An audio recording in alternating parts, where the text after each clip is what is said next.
Okay. Oh, yeah, that's good. It's a little loud for the intimate group that we have, but let's see if that. But we have people watching the stream, so we want to make sure that they can hear as well. This is our first hybrid, as those of you know, coming back out of over 2 years of virtual meetings, and so we're shuffling through it. We'll see how it works, and maybe we'll get some tips or pointers for the incoming council member. So good evening. Thank you for joining us. Councilmember Raul Peralez, your District 3 council member, and welcome to our first community chat back again after over 2 years through the pandemic doing virtual chats. And I know we had a lot of comments and some frustrations for people not being able to see each other's faces on the community chats. I would agree. I've missed seeing community members face to face, and especially in in-person meetings.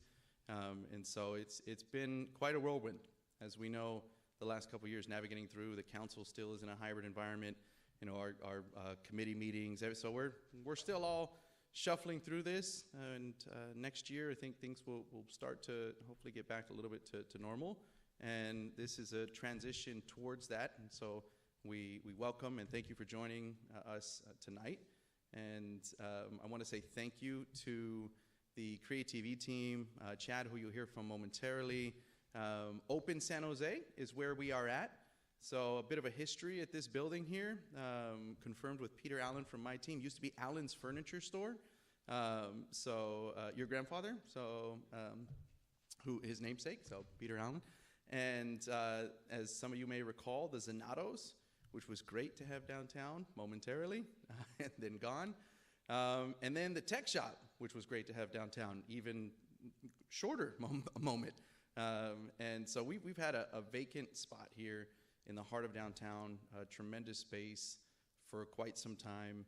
And so thank you to Chad and CreaTV for really taking the risk on coming into this space and not only moving yourself and your operations here, but then opening it up, as it's called, Open San Jose, opening it up to other nonprofits and arts organizations, and being able just to make this a space where all can come and utilize. And hopefully this isn't your last time that you come and visit this space. And we hope to see many more community meetings as well being driven out of this area. And so I want to say thank you to you and your team for making today possible for us as well. In the front you'll see, and there's actually some groups getting ready to go, Chopsticks Alley is going to be calling this location their home. And we have San Jose Spotlight's newsroom is going to be in this location. But I know Chad may jump into a little bit more. Before I do hand it over to Chad, I do want to do a couple of housekeeping items. And so we have restrooms right outside this door. You'll see the signs pointing to your right. I took advantage of those coming in. They are gorgeous. So I would imagine, yeah. But they look very nice. So maybe not all the time you get a praise on a restroom. So take a look. We are live streaming. So for those of you that are watching, thank you for joining us, tuning in. And I apologize, we're not taking questions from the live stream. And we will be taking questions here internally. Feel free to yell at us on social media if you'd like. Maybe we'll catch wind of some of those. But you can reach out to us, as always, district3@sanjoseca.gov for your questions and concerns. So thank you for joining us if you're online. And then we will, I'll say save the date for the end for our community chat. I'll plug it here, but December 5th, Monday, December 5th, we'll have our final community chat. And so we're kind of skipping a little bit of the end of November and combining November, December. And we're going to, as I mentioned last month, invite in the incoming council member to see if they'll join us for that final meeting and do a bit of an exit interview with myself. And looking forward to that also in person. Okay. Without further ado, I'll introduce Chad Johnston, CEO of CreaTV, to tell us a little bit about their organization in this space. Welcome. Thanks, y'all. We literally have been in this space about a month. So this is brand new. You can still smell the paint and the new carpet scent.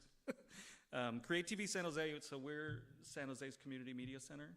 We teach people how to make media, how to tell their own stories. We give people access to cameras, equipment, studio space.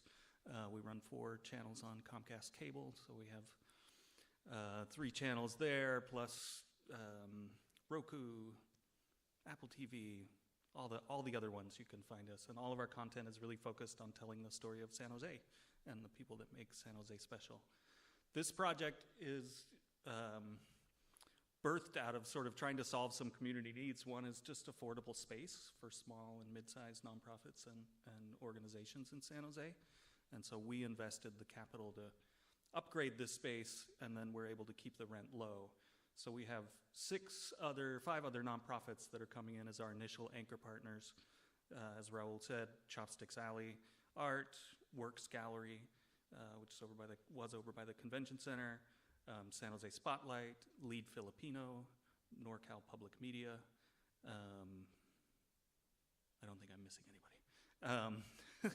And really, they've been with us for about 2 years, co-designing this space, and they're what we call anchor partners. We didn't want to do a co-working space. We wanted to do something that was really aimed at building power for our community, and so they have some say as to how this space is operated, what happens in this space, and they're also charged with forming a community council so the community can say how they want this space programmed. All of our partners in the mission is really around social justice and equity, technology, and story. We know with all the development in downtown in particular, that having a safe community space for folks to come together to tackle big issues and to use creativity and story to solve problems, we think there's something really important to that, particularly as Google, as all these other things happen downtown. Truly having a safe space, especially focused on social justice and equity, and having the community have some say in how it's run. How does it work? The other part is collaboration. We know we can't do change without collaborating. And San Jose, particularly in arts and culture, right? We've been what's called scrappy. And I said, scrappy's kind of cool. You can go in the dumpster and pick out a trash and make it into art, right? But I'd rather us collectively be strong and not scrappy. And so part of this project is how do we collaborate differently? How do we raise the voices we don't often hear louder? And how do we build power as a community, both arts and culture, but again, story and technology as well.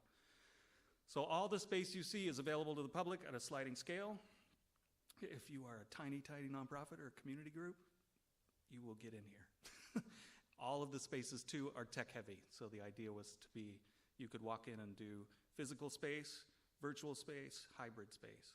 So like I said, we've only been here a month, but eventually you'll be able to walk into these rooms, log into the computer, the projector comes up, you start your Zoom, there you go. You have a fashion show, you have a poetry reading, you have a community meeting. We want to make the technology really accessible to you. And then if you want to make something higher end, we're here to help you with that too. So we're really excited. We're also really excited about this street. This street has just had nothing on it. The Improv does amazing things, right? People are lined up every Friday and Saturday, but it's been a real quiet street. And so that front vestibule that you walked in, that's actually going to be a pop-up space. So every month we're going to let groups come in, try their business out. San Jose State groups will occupy that space as a way to sort of just bring new energy to the street. And you know what happens if you have like a florist on the corner, all of a sudden the neighborhood starts to feel better and you have that presence of just people and vitality and whatever. So we called it open for a reason. This is your space. And so we encourage you to go to creatvsj.org, look at what Open San Jose is, and come by and see us. We'll have First Fridays and all kinds of events. In the spring, we'll have a grand opening, and all of our partners will activate this space with ways for you to get involved in doing what we all do. So that's who we are.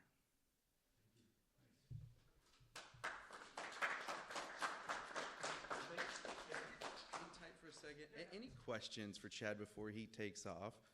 If not, we'll let him run. So, but before you leave, grab some info up the front if you need it as well. Thank you very much for, again, your investment, and we're looking forward to all the opportunities coming out of here. Yeah, no, I should say thanks to the City of San Jose and Knight Foundation and the Davidson Family Foundation.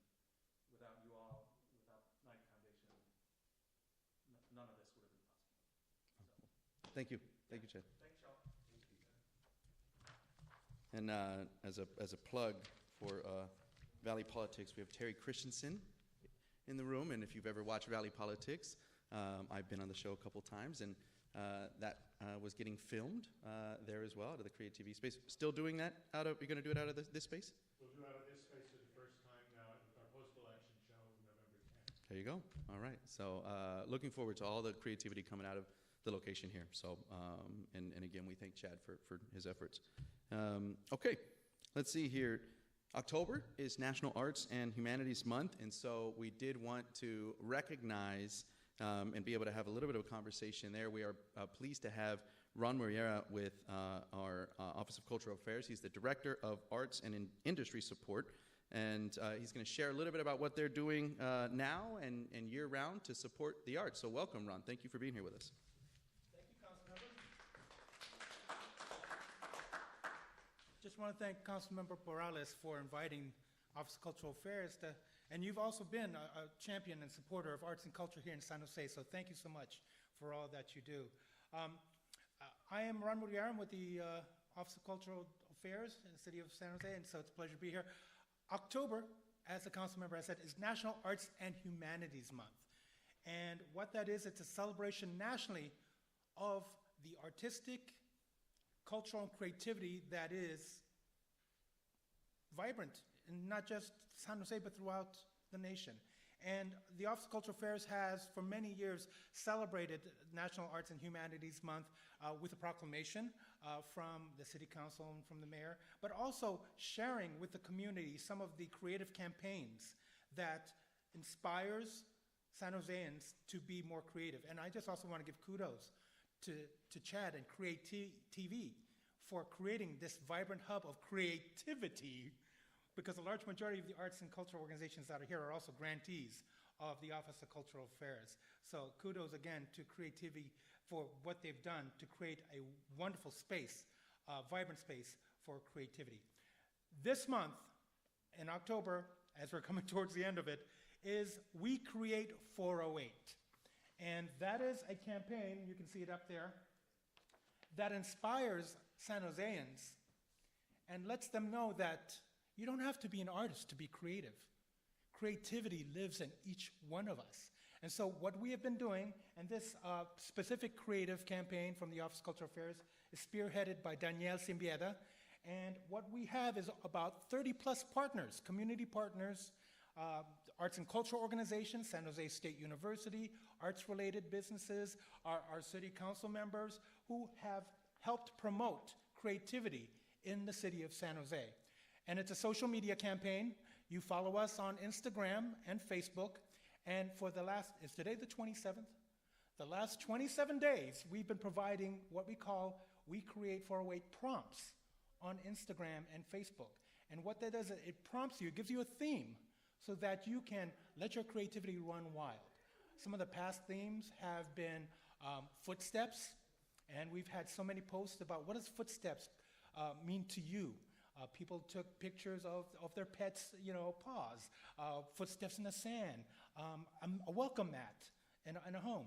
So, we let everyone's creativity run wild, and they would post it on Instagram and Facebook. And those who were posting some very unique and innovative ones would get a giveaway prize. And actually, I've got some great giveaways here in person. So if you're here, make sure to visit me in the back. So we're coming now to the last week of We Create 408.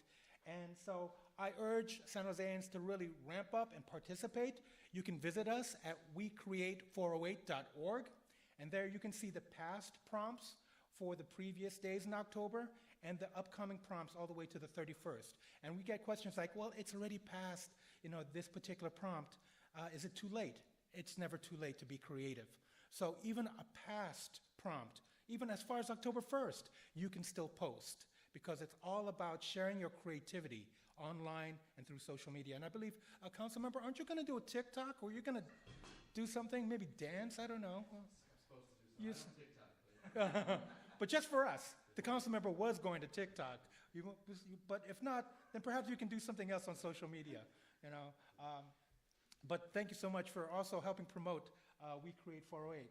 So wanted to make sure that you knew about the last week for creativity every day here in San Jose through hashtag WeCreate408. And then I would be remiss if I did not share with folks, and you've seen it, it's out there in front of City Hall Plaza, Sonic Runway. And folks don't realize we brought this back because of the clamor that not just, City Hall was saying, what a beautiful public art piece to be in front of City Hall, but the community saying, we'd love to have that back. And it is back through 2028. Yes. Okay, so you have so much time, and not only is it there till 2028, the Office of Cultural Affairs will be working with partners to program performances at Sonic Runway. So we'll be letting folks know what upcoming performances, and it could be everything from dance, maybe visual art, multimedia, that will be taking place at Sonic Runway in front of City Hall. So again, this is an amazing testament to the innovation of public art and artists that we have here in San Jose.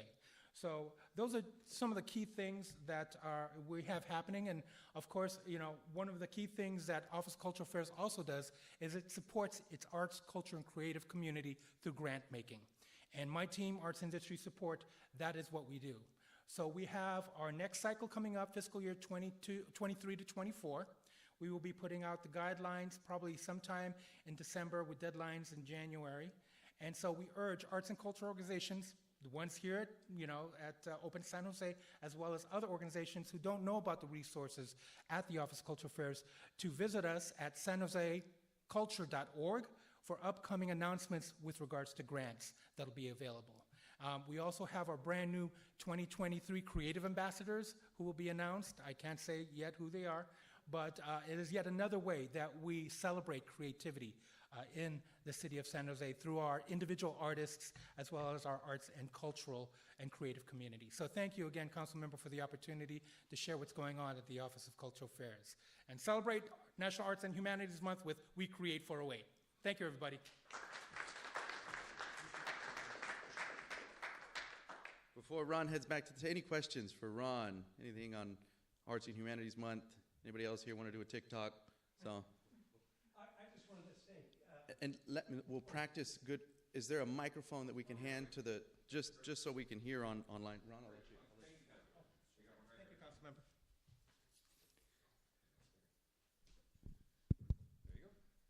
Thank you.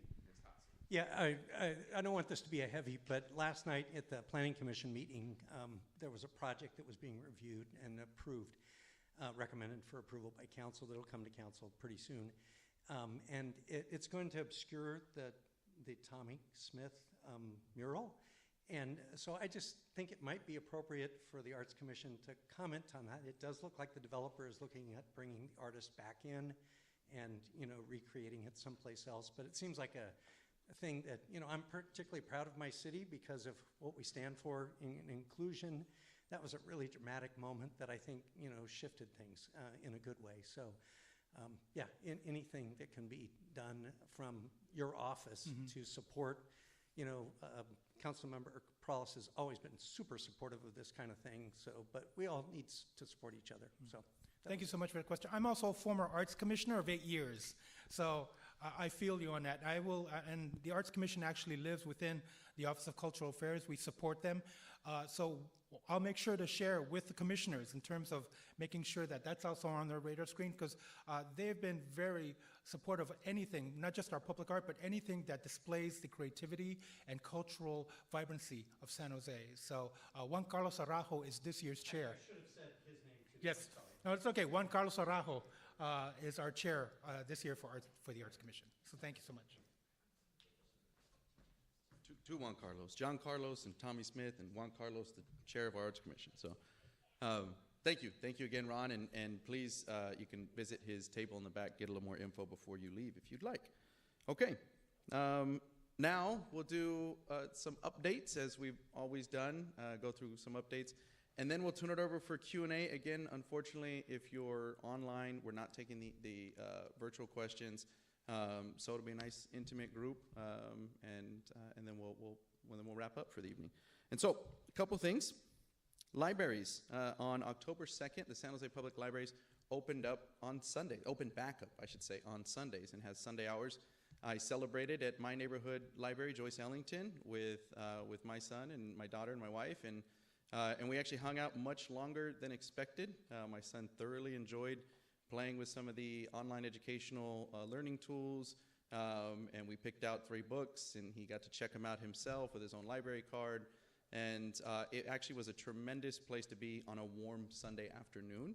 And if you've ever tried to get away on a warm or cold day, the libraries are great spaces to do that. And so I'm happy to say that we're back open.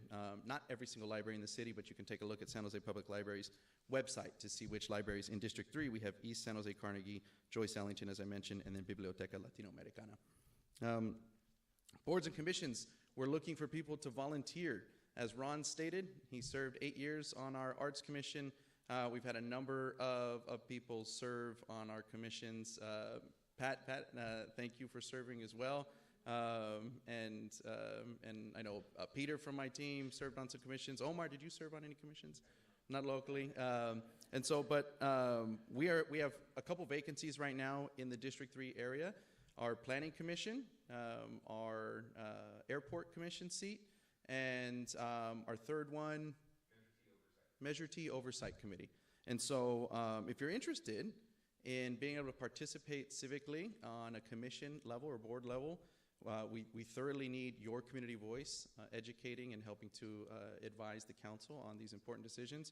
At the Planning Commission, it's a quasi-judicial board or commission, and they actually make some definitive decisions. And so some very important roles that our commissioners serve. And so please take a look on either our email or our social media for how you can find out more information or how you can apply. The Google Fund Commission. So for those of you that followed the Google project, one of the important things that we were able to capitalize out of that project was a significant amount of investment and resources back into the community from Google above and beyond their taxes or fees that they would traditionally have to pay.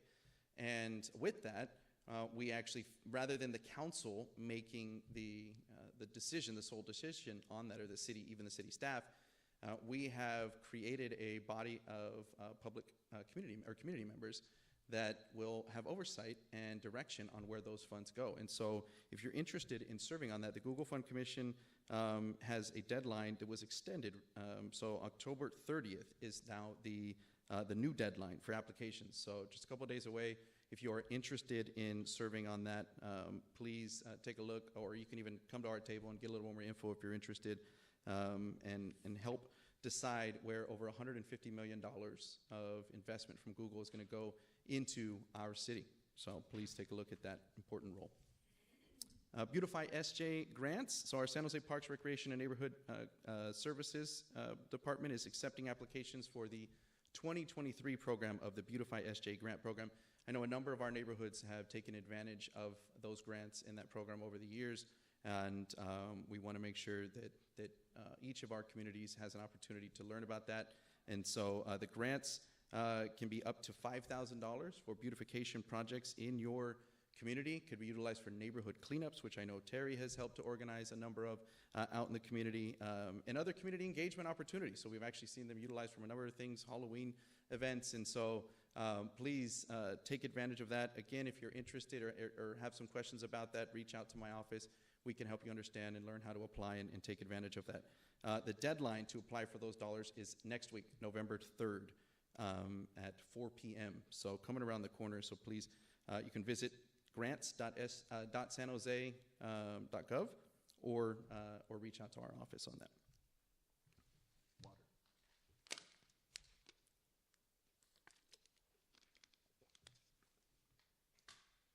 In September, Mayor Liccardo hosted his final State of the City celebration, and I was honored to be able to recognize our Greater Downtown San Jose Economic Recovery Task Force. It's a mouthful, but it was a lot of participants and a lot of work that we put together with stakeholders in and around the downtown core as we navigated the pandemic, and then as we were preparing to exit, and we didn't know when the exit would be, but we wanted to determine how best we could revive from that pandemic. And so we were able to thank our co-chairs, Dahlia Rossin from New Ballet, and Wisa Uemura from San Jose Taiko, and then Brendan Rossin from San Jose Jazz.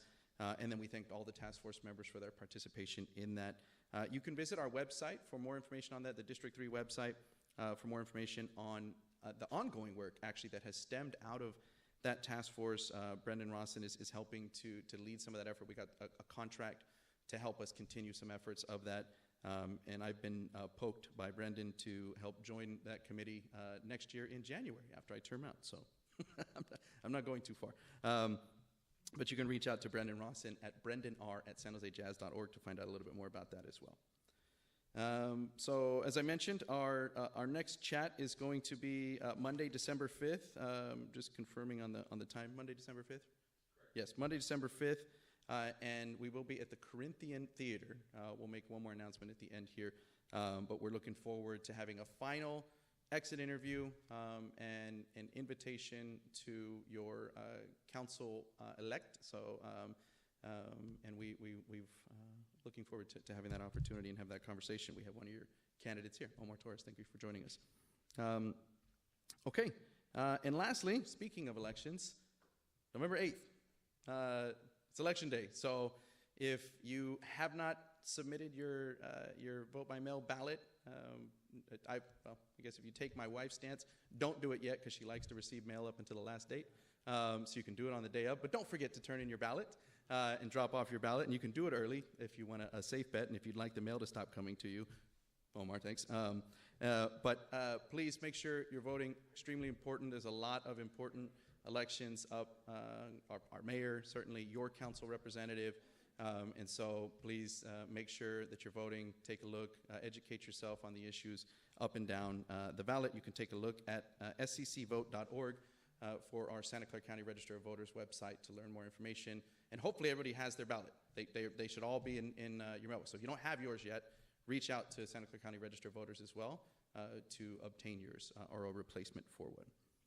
Okay, we are now going to transition over to our Q&A, and it is a small but mighty group, so don't take it easy. Otherwise, I get out of here early, and so I'll hand it over, and I have, who's walking the mic? Connor from my team is walking the mic, so you can raise your hand since it's a light group and question away. So. Always fun to be first. Yeah. And if you don't mind, state your name, say what neighborhood you're coming from, or where you know, yes. what hat you're wearing. Absolutely. So my name is Mark Lewis. I'm from the Access Communities Neighborhood Association. Normally, Patrice Smith is the one that you have conversation with. She wasn't able to make it tonight. What we wanted to cover tonight is acknowledgement of how the partnership with the D3 office and yourself came about. It was roughly 3 years ago that our community started to think outside the box and to look at what was going on outside the neighborhood and to start to partner with, first and foremost, District 3 and you, Councilmember Peralez. We wanted to thank you for that. We plan on continuing, so we hope that you will help us with the transition to the council member-elect.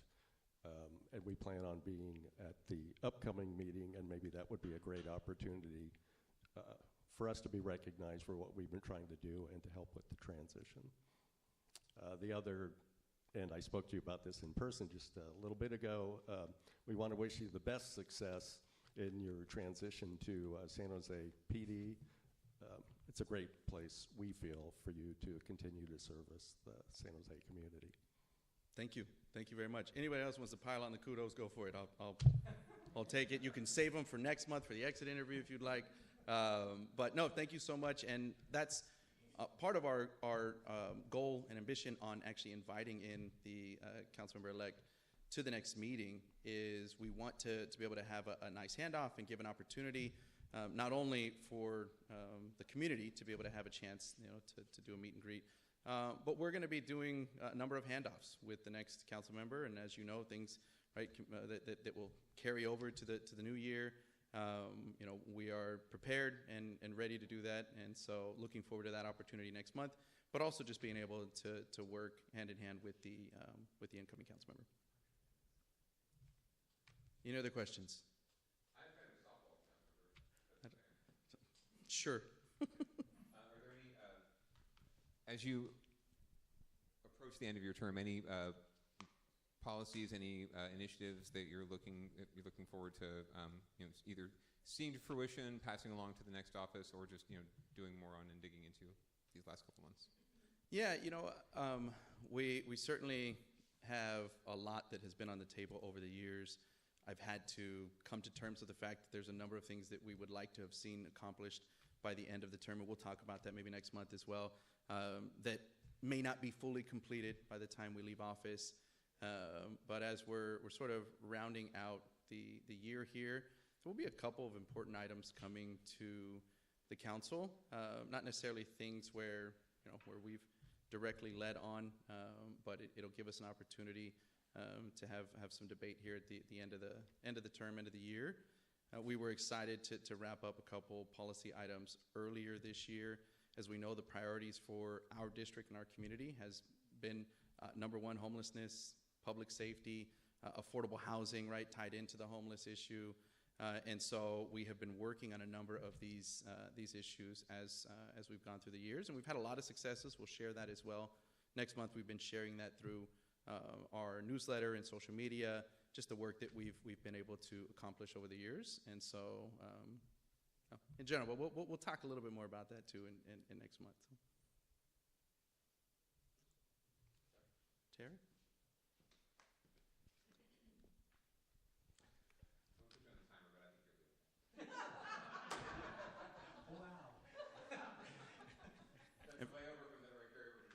Yeah, thank you. For those that aren't aware, Terry was the professor for probably over half of the elected officials in the county here at San Jose State.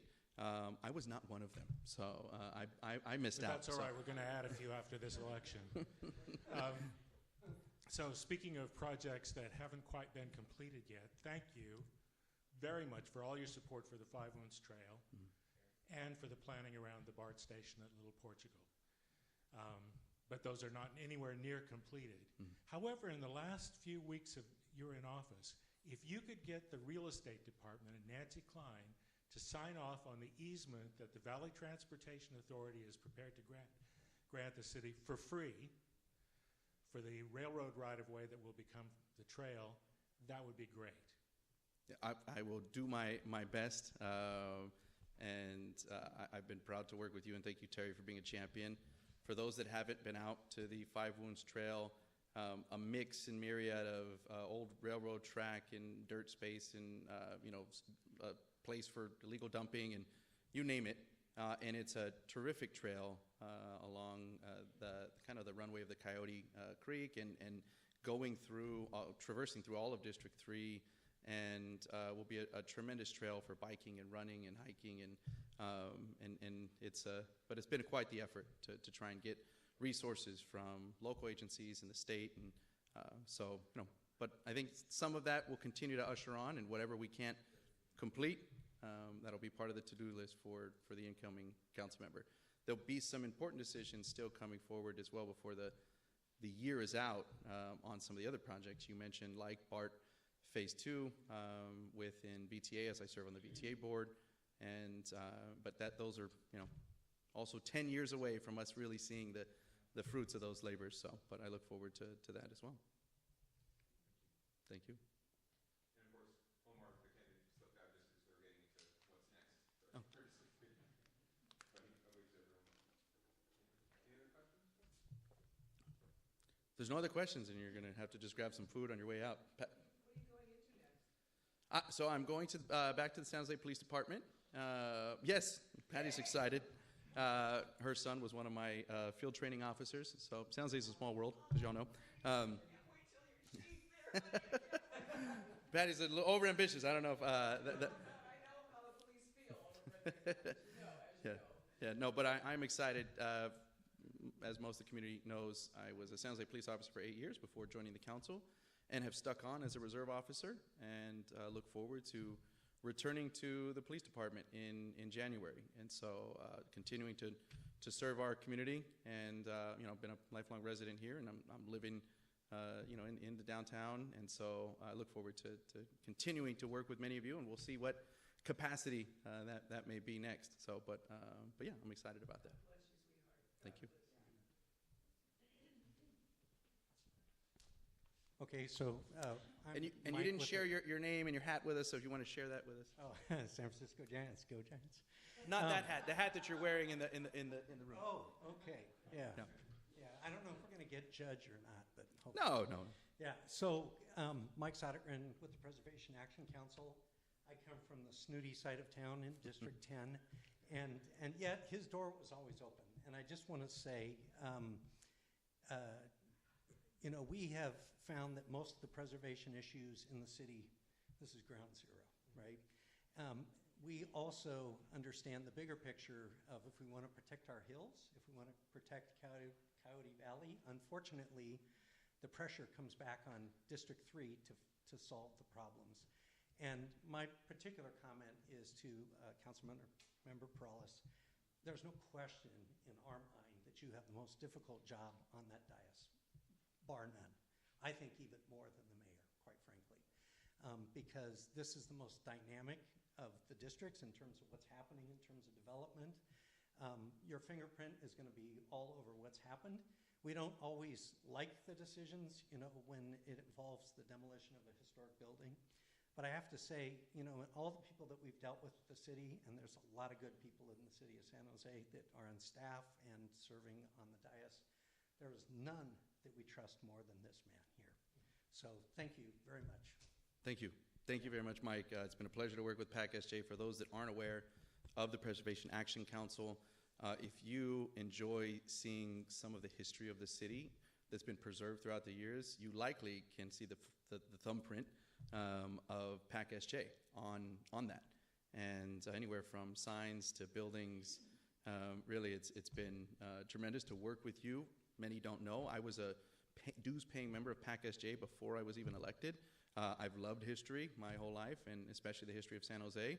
I have a website that's not live yet, but it's called Cruise in San Jose, not necessarily to do with lowriders, but it's a tour that I developed. It's an 8-hour history tour of the city of San Jose. And so, you know, I'm not going away again, you know, and I think that there'll be an opportunity to continue to celebrate the history of San Jose. And as you pointed out, PAC-SJ has, not only have we battled it out, but they've sued us a number of times. So we've been at odds on certain...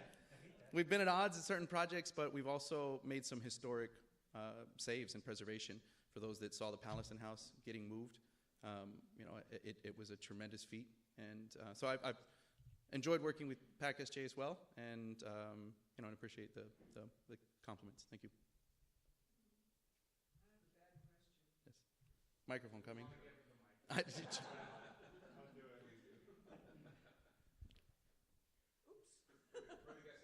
For those of you that don't know me, I'm Patty McDonald, live right over on 15th Street.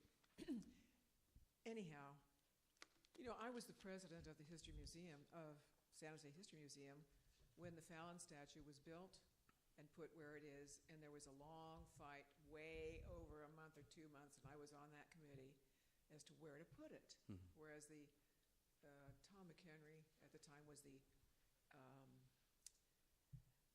mayor, and he wanted it to be at, you know, we're at Chavez Park, which was called Plaza Park at the time.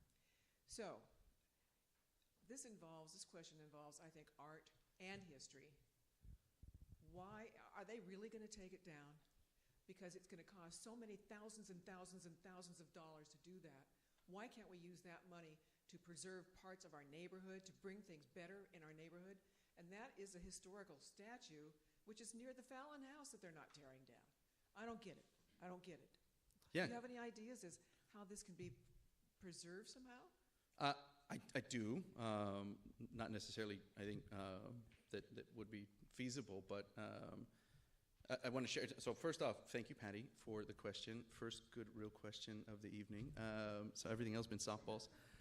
So I have a ton of history on the Fallon statue, for those that aren't aware of it. It's the statue that is at Julian in 87, and tremendous amount of history, which we won't go into right now.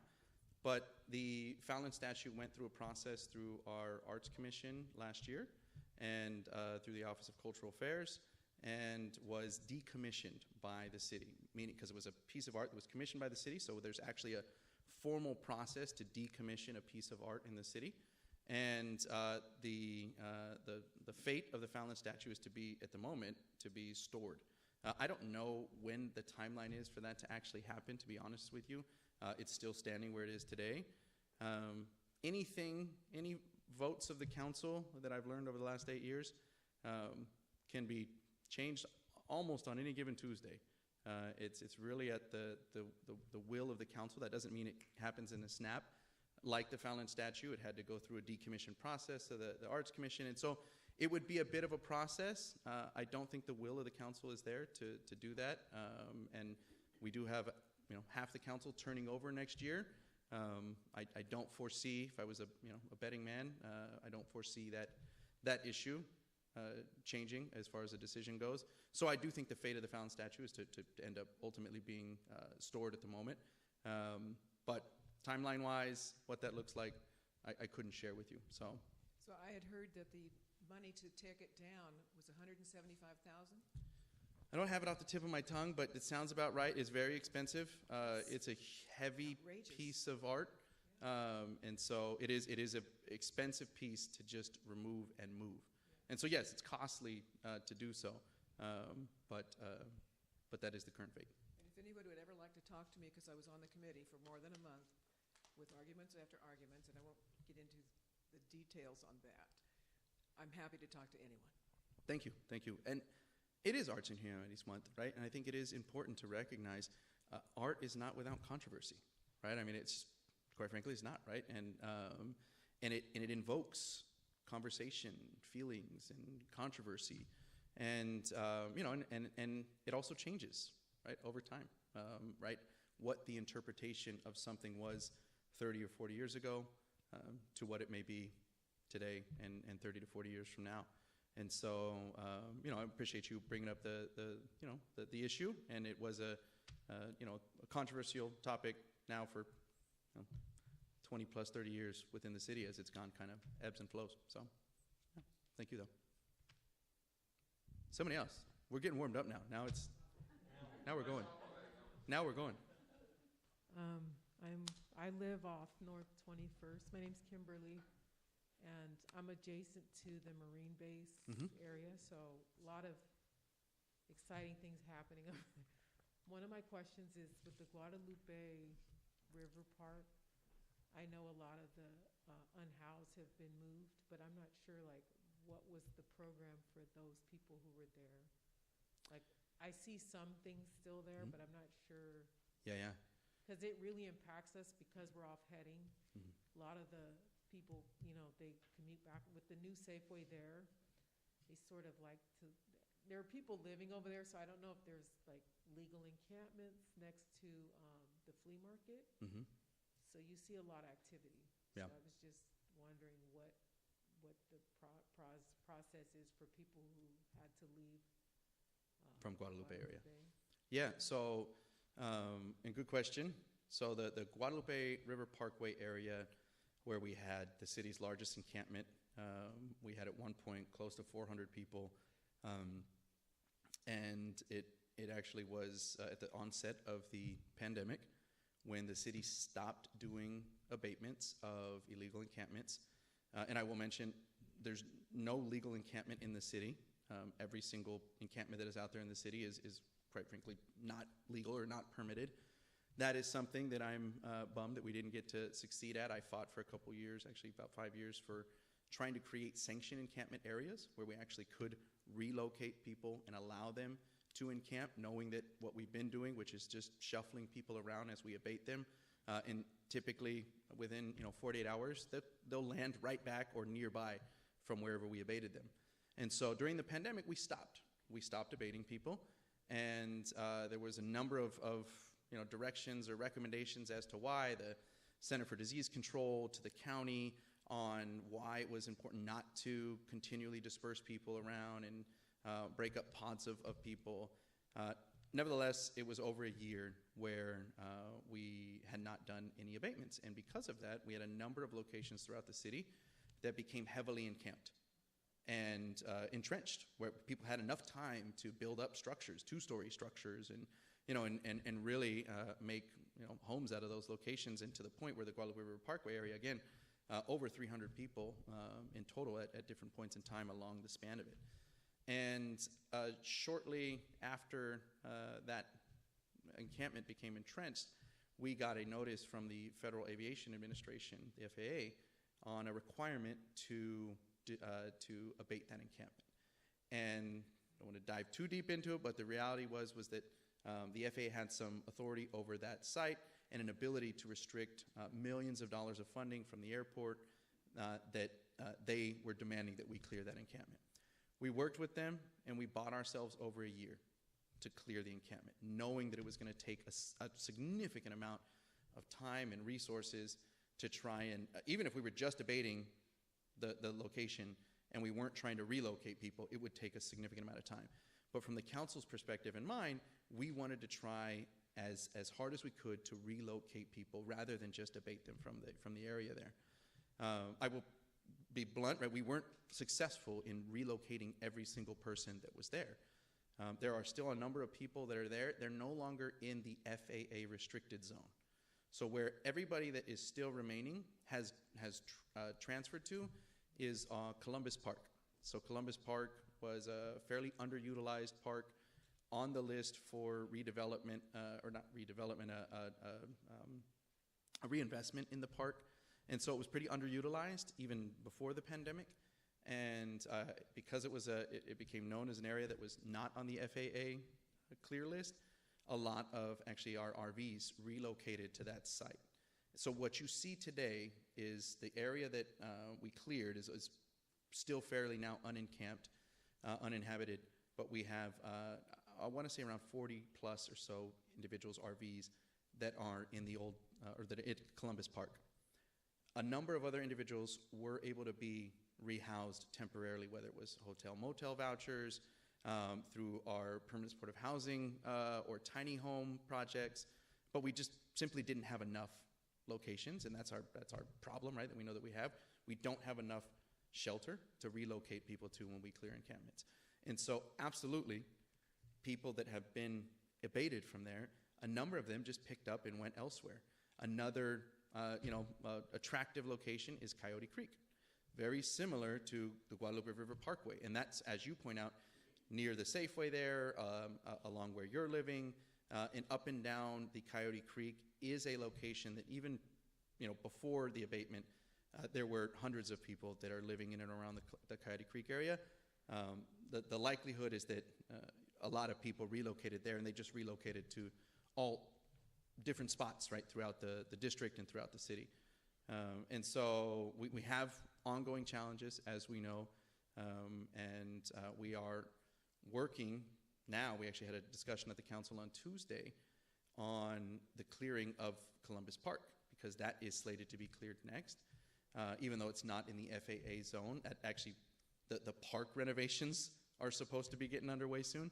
And we are trying to identify safe parking lots for a lot of those RVs to get people to just simply relocate as well. Number one challenge that we have on our hands, this major challenge of a lack of affordable housing, a lack of shelter, growing homelessness, mental health, right? All of it sort of coupling together, and really an important issue. That's why I think you hear it as a priority issue in the campaigns, whether it's the District 3 race or the mayor's race, and rightfully so, because it's a priority issue that we face in our city, and one that we're certainly nowhere near done on creating solutions for. So there is, I'll tee up another thing, which I'm not even fully versed on yet, but Valley Water, who has a lot of the authority over the Coyote Creek, is planning some pretty major flood prevention infrastructure projects along the Coyote Creek. Requirements that they have as they are retrofitting the Anderson Reservoir. And part of the requirements are that the reservoir can't be refilled until some of the downstream flood protection projects are completed. It's a multi-year, my understanding, 3 to 5 year project that Valley Water has phased out into 6 different phases. And one of the first phases is going to be right there along where that Safeway is. And they're going to have to clear out the hundreds of people that are there in order to get in there and do the flood project. And so that's another major challenge coming around the corner. My office just became aware of it. I'm asking for a briefing at the full council, because we haven't had one yet from Valley Water. And then I'll be asking for a joint hearing in the new year between the new council and Valley Water Board to discuss this very issue, because it's going to be a major overhaul, and it's going to displace hundreds of homeless individuals. And if we're not working in collaboration, coordination, right, we're inviting some more challenges, right, as we're solving some others. So, but a lot more to come, and a lot to reason to stay involved. So I'm your neighbor too. I'm on 14th and Heading. So. Yeah, you know Magdalena. She's a friend of mine. Mm-hmm. Yeah, I'm just asking because our neighborhood tends to, like, we just see a lot of activity, and I know that the city, a lot of cities are in the same situation, and so, trying to collaborate with my neighbors. Hopefully, I'll put together some sort of, if anyone has any ideas of how to. We're right against 101, so we're sort of, we're not neighborly per se, like. You don't see your neighbor across, it's more this way or this way, and so just trying to come up with solutions so that we can better handle situations that come up. Yeah, thank you. How are the speed humps? Do you have any of the speed humps near your portion? I think it's 17. Okay. By the way, that's awesome. Yeah, we're trying to get more. We should.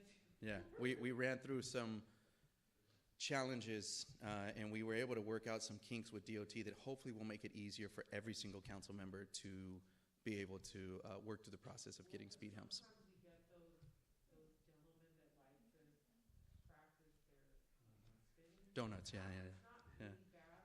Yeah. My concern is that it doesn't become huge, but I do hear them go from my corner to Mhm. the next one. And even on 101, you can hear it and smell it. Yep. So I think the speed bumps are great and then racing up and down the street. Yeah. But it's not terrible, but it does happen. Yeah. It would probably deter that. Yeah. I just wanted to make a quick comment, because I've been wondering about this, and aren't we a city like that's been the first on the West Coast to move like this? Because I remember when I was a kid, I literally saw buses collecting these people and taking them out of the city. Mhm. They were dumping them other places. Mhm. We never had, other places here for them to live. We just got rid of them all. Yeah, it's a long story, right? I mean, and there's a lot of, I think a lot that people could discuss on it.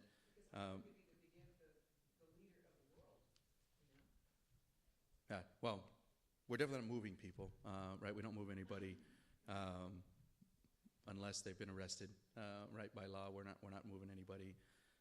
We have never, I can't say never, but it's not something that I'm aware of, or a practice of ours where you've seen in the news, even recently. I think it was a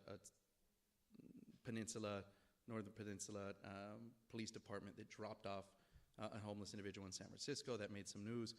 That's illegal, first off, right? But it's not a practice that we have at all discussed or encouraged. Clearly, we are trying to find solutions for our homeless population here in San Jose. We know the facts and the data are that well over 80% of the homeless residents here in San Jose, their last place of residency was in San Jose. And that's true for homeless up and down the state. There is a sentiment of homeless are coming from somewhere else, and it's just not factually true. There are absolutely people that are transplants from other areas. So are the housed individuals in our community, right? It's not all from San Jose. But the reality is that the vast majority of homeless individuals, their last place of residency was the city that they are now currently homeless. And so it is really incumbent upon each of our municipalities to do our part. And we don't see that. That's not a true collaborative effort, right? There are a number of cities throughout just Santa Clara County that are not, building the amount of shelter or supportive housing that they really adequately should be. And so again, as I said, it's the biggest issue we deal with, a major complicated issue. That's a big reason why I have tried to lead by example in District 3. And I know I've taken a lot of arrows for it from certain communities, but when we say we want to build these solutions, in my mind, you have to do it yourself first before you say, hey, I've approved, and I've heard this on the dais, council colleagues of mine over the years that said, I've approved every single affordable housing project in the city, but not one in their own district, right? So, yeah.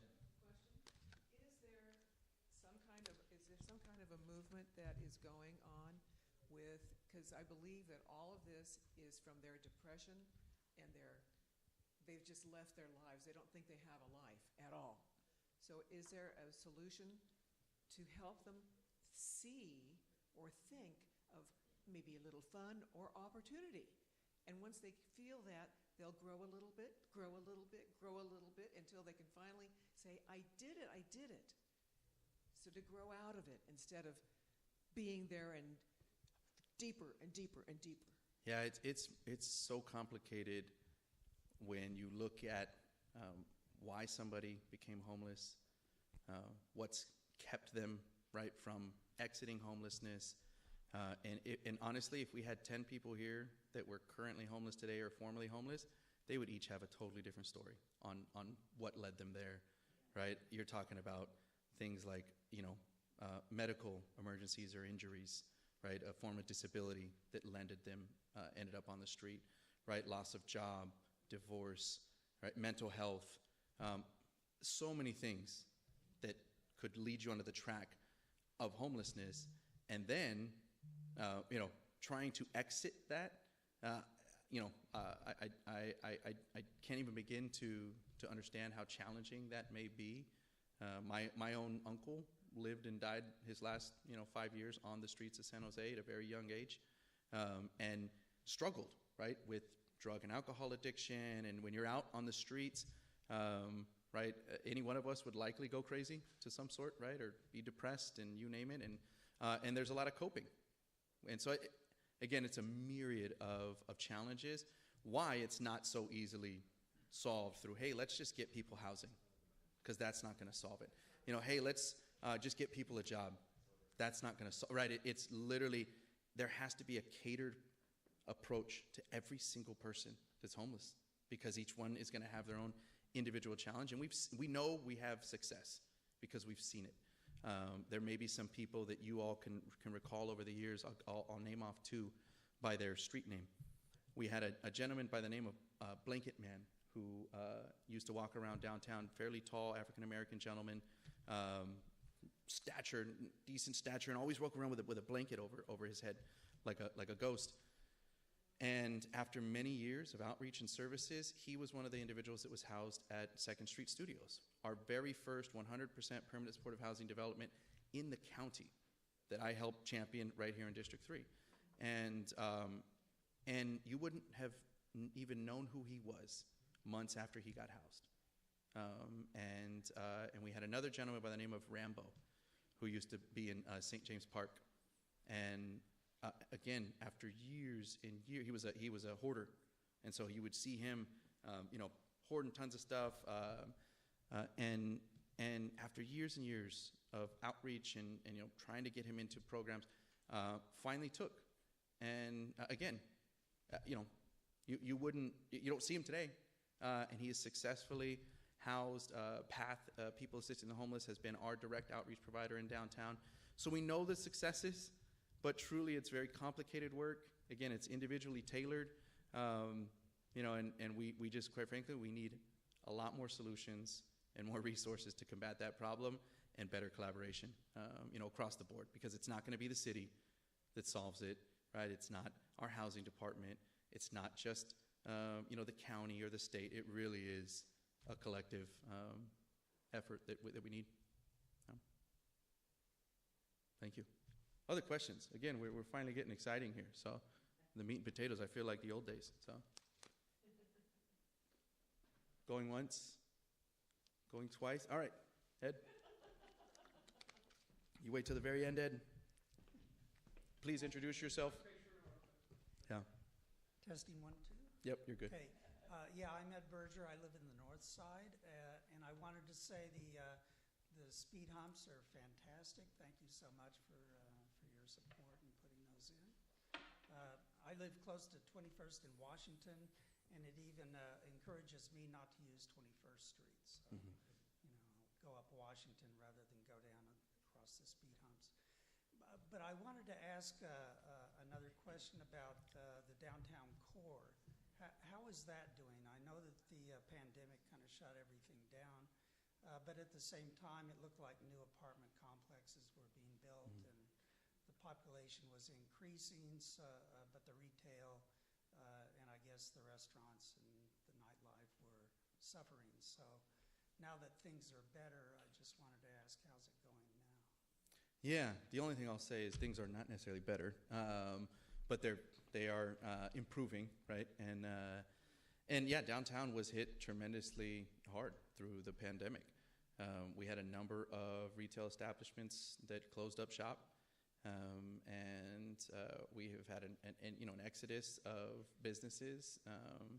And unfortunately, due to the nature now of new work, even the city council, right, again, as I described, and likely many of you, if you're in work environments that are still in a hybrid sense, that's been the reality, and that's the new reality. And what we understand from tech, tech jobs, tech America, is that's just the new, that's the new way of work. Is going to be a hybrid type environment where you don't necessarily see people back in the office 5 days a week.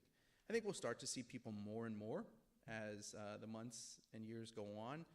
I know there are plenty of people that miss, being in person, and there's even a little bit of a push to try and get more of a in-person versus remote. But the reality is we're just not going to go back to where we were pre-pandemic, where most employers and their employees were coming in 5 days a week here in the downtown core. And so that business is no longer going to be a key stakeholder for downtown retail, restaurants, right, nightlife and stuff. We really are going to depend and need to double down on our residents in downtown. And that's what's kept certain businesses alive. That's what's helped newer businesses be able to open during the pandemic and do well and entice people to come back out and walk and go to dinner. And so that's really what's going to help. We've known that for so many years, that we just need more residents in the downtown core to really be the game changer. We're excited. Miro Towers, right across the street from City Hall, is now opened up. Most of us here probably couldn't afford to live there. It's a market rate, high-rise tower. But there's plenty of people here in San Jose and Silicon Valley that are excited to be new residents there and living there. And those are the bodies that, that we need to continue to see. A lot of the projects that you are seeing now, like Miro Towers, those are projects that were approved and broke ground before the pandemic. We have had no new high-rises, that have broken ground during the last couple years of the pandemic. So we will probably see a bit of a lull for the next couple years until things start to ramp back up. We still have investment, though, in the downtown core, which is positive. We didn't have not one investor or developer in the downtown core, including CreaTV, because CreaTV started their efforts in looking in this spot before the pandemic. We didn't have one that exited and left. They might have stalled, right? It might have delayed their efforts. But we have some from major developers to smaller projects where people are still wanting to invest in the downtown. And so I think we're excited about that. Major investments, public infrastructure projects like BART are driving factors for this, right? Because people know that the downtown core is changing over the next decade. And that, if you wait and come in 10 years from now when BART is running, the property values and the cost and being able to establish, residency or a new business in downtown is going to be a lot different. And so we're fortunate we still have that, and we're excited about some of the newer businesses that have opened. If you haven't taken a look, across the street here, we have Con Azúcar Cafe, a small business, woman-owned, Latino-owned coffee shop that took over the old Starbucks, and as the Starbucks moved down to Miro Towers, both are doing well, right? Just a few blocks away, your traditional Starbucks, and it's getting, an influx of people, and then Con Azúcar is having lines out the door still, right? It just as you know, a new hip, right, coffee shop and a great place and good coffee. And so there's some great places to be able to go out and visit. I'll give a plug to Chris Simmons from our East Santa Clara Business District and New to You thrift shop that she's running out there and holding it down as the president there of the Business Association. And so there's a lot, right, that is still open and thriving, and want to continue to support our businesses. And so thanks for the question, Ed. Yeah. We got a mic coming to you now. I was wondering about the staffing at the police department. Are they, is it going up? Because I know that I feel like we should have at least 2,000 officers. Mhm. That's just for the amount of people in the city of San Jose, but I know they had dropped significantly prior to the pandemic, so I was wondering how those numbers are. Yeah. I know, and my niece works for Menlo Police Department, so she sees a lot of, sometimes officers train and then they go somewhere else. Yeah. Yeah. So we are continuing to grow the police department. When I took office in 2015, we hit a new low of just about 850 police officers. In 2010, before layoffs and through the recession, we had almost 1,400 police officers in the city. And so over the course of 5 years, we cut that nearly in half. And since then, we have regrown. One of my first campaign promises and goals was to resolve the pension battles between the police department and the city, and hopefully begin to regrow the police department. We were able to do that. It took us a couple years, but we came to the voters with a new pension package, and since then have regrown. We are now at 1,160 or 70 officers in the police department, so we've gone back up from that 850, and we have been slowly growing, but we are still not where we were over a decade ago, right? So when you are a relative, especially if you've been here that long, right, and you recall what things were like, back then we were the safest big city in the country. And so as a resident or a business owner, if you're going, things seemed better back then, or safer, right, or the response from the police department was quicker, all of that is true, because we still don't have sufficient officers. And you are actually right. For a city our size, a population that we have, and the square footage of our city, we should be anywhere between 1,800 and 2,000 officers if we were on par with other cities our size throughout the country. So even at our highest before 1,400, we were still understaffed, relative. But that's our goal, is just to simply try to get back to that number. We do think we can adequately police our city with that many officers. Because we'd always done so. We'd always done, more with less. We were a more efficient police department, and I think that when you see the conversation as well on police reforms and reimagining policing, something I've helped to lead on the council, that's also an interest, right? Is how do we also rely less on officers for certain types of incidents or calls for service, things that may not need a police officer with, a badge and a gun, but rather could we rely on other professionals? And the reality is today is we also don't have enough of those other professionals, like mental health workers, right, or homeless outreach and caseworkers. And so all of that is important to be able to really begin to shift the reliance that we've had on policing our community. And so I think we're still a little bit of ways, but I'm ambitious that we'll be able to get there over the next number of years. And in my new role in the police department, I may have an opportunity to help.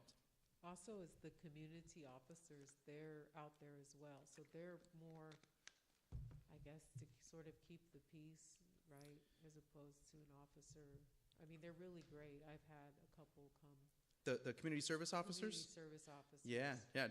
I'll say that officers are there to keep the peace, too. No, I meant sometimes people can become combative when they see officers, especially in lieu of what's happening across the country. So I think for me, I just think we're a safer city with more officers.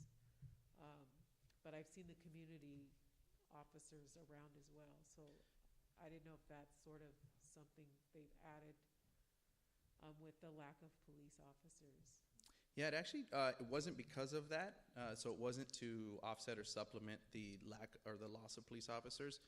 The CSO program, Community Service Officer program, was something that our community actually and community advocates had advocated for years prior to the pandemic, prior to the recession and losing officers.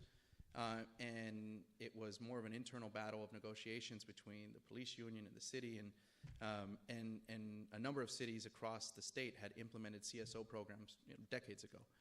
And finally, we got there, and again, not necessarily tied into the loss of officers, but just for the role and the benefit that CSOs can play in the community, and having somebody that's not armed, right, show up for particular types of calls and support and service. And so they have grown as well over the years. The council has invested in growing the CSOs. We are now at a point where every single division and beat, not beat, district within the police department will have at least one community service officer that will work with those beat officers to go and respond to certain calls. So that's why you're seeing a lot more of them as well. And we want to continue to grow that department too, because we also see, again, that's an opportunity to continue to try and find things that we can relieve officers of and now have a non-armed individual go out and handle. And it has been well received from our community. 5 minutes, all right, 5 minutes. Okay, this is for a 5-minute answer. So it's not only the police department, Raul, as you know well. The city typically over the last several years has had 600 to 800 open positions consistently. So it's the police, it's the planning department, it's animal control. I think it's every department across the board. Yeah. So my question is the city just using the open positions to balance its budget? Or is it incompetent at hiring? Or do people just not want to work for the city? What's going on?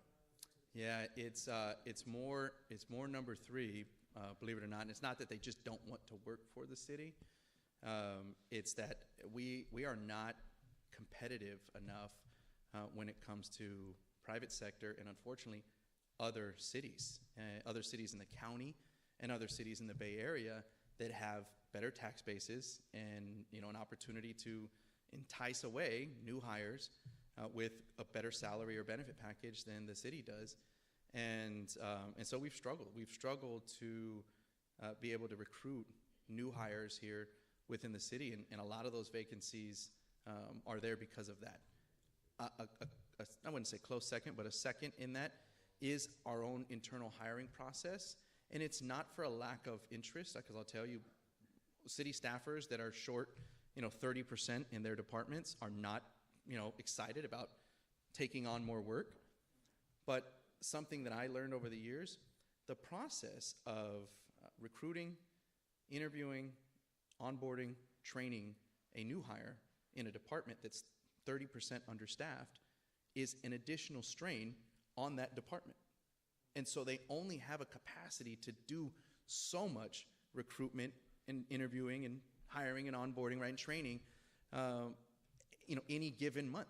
And quite frankly, it's just, we haven't been able to move quick enough through that onboarding and hiring process where we've lost people. I've heard from people that have said, hey, I applied and I sat in the application process for months and I finally just applied elsewhere and I got a job in another city. But I would have loved to have worked for San Jose. And again, it's not to the fault of any department that's incompetent or saying, hey, we want to lose these potential recruits. It's that they can only move so fast. And so, we've gotten to a vicious cycle where we're so understaffed in certain departments that when we ask them to try and, bring on more people, more staff quicker, it then strains either their work that they're doing for the community, like, permits or planning, right? And you've got your remodel in your kitchen that's taking, a year that should have, taken 3 months. But that's the reality, is that they only have so much time and ability to, are they going to spend some time recruiting and training and hiring and or interviewing, or, doing their day job. So it's a major challenge. I know, personally, from the perspective of a city employee, what motivated me to work here and what kept me here when so many police officers and city employees left the city through the recession, and then what's enticed me to return to the police department.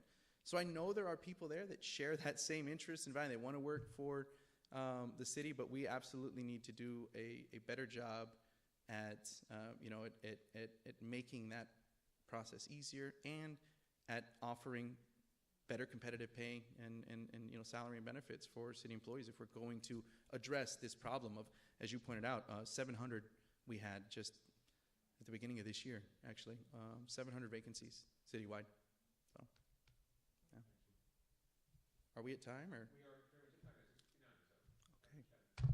All right. Well, thank you so much for joining us back for our first in-person community chat. I'll make one last plug. So December 5th, your last opportunity to ask me hard questions or softballs or whatever you want to do will be at the Corinthian Ballroom. Correct? Corinthian Ballroom. Oh, is it right behind me? Look at that. What do you know? 5:30 p.m. In person. That one will only be in person. So we're not having a virtual. We're doing all in person. And again, we'll be inviting your council member-elect to join us for that one. And a nice opportunity to do a bit of an exit interview and then be able to hand off the baton to the next council member. So thank you for joining us tonight. Have a good evening. No band. One quick note, everyone feel free to take some snacks home with you so that we don't have to. Yeah, take the snacks. We really appreciate it. Thank you.